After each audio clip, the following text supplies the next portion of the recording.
It's with me, Linda Alela. We still have Wakili Willis, Arnold Maliba is here, and Honorable Sankok joining us virtually. One gentleman is sending a message to ask or to say, this is Udis Daktar, who says, tell Honorable Sankok that Kenya is united and that we cannot afford to be blackmailed by this political so-called MOUs by the legacy politicians. The greatest wave of unity is yet to come in 2027 by the neglected J25. And of course, somebody else says we cannot afford Honorable Sankok to run away with this kind of conversation, and therefore, Honorable Sankok, you have to answer to the Kenyans. But there's also a gentleman by the name Ezekiel from Kisumu who's asking, can you ask Wakili Willis Otieno how he could have reacted to the church concern if he were to be in power?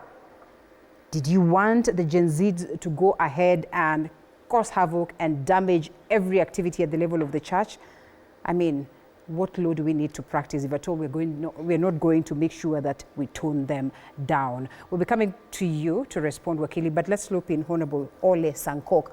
I still want to ask this very question, and perhaps make it in form of a comment, that political correctness has costed us the parliament. Would you argue so? Do you suppose that the parliament, and you have sat in there, you sit at, the East African Legislative Assembly, do you suppose that we still have parliamentarians that are worth their salt to oversight, legislate, and basically address the concerns of the people of Kenya, looking at just how they have ganged up minority and majority, or perhaps they are working together now to make sure that they proceed or they pass the agendas of the sitting government?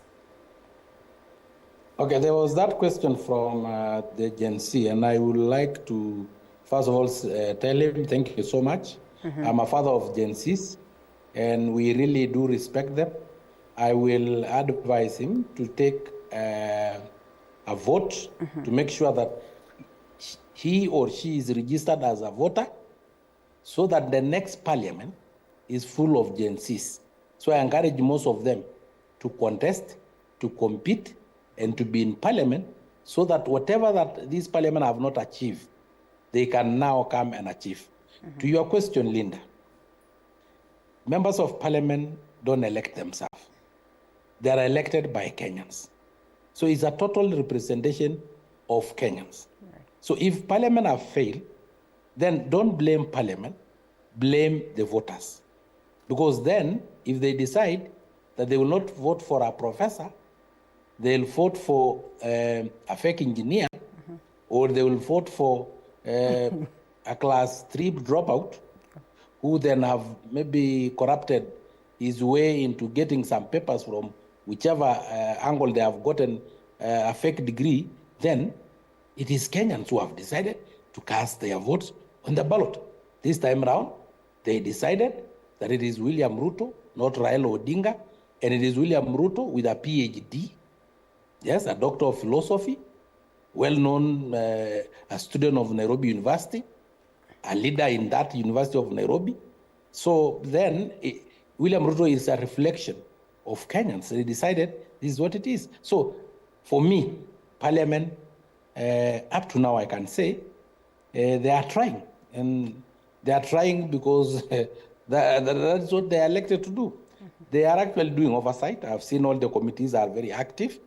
I've seen them summoning cabinet secretaries, and irrespective of their political affiliations, they have been questioning those cabinet secretaries according to the law and the standing orders of parliament. Okay. So to me, I can say parliament is trying.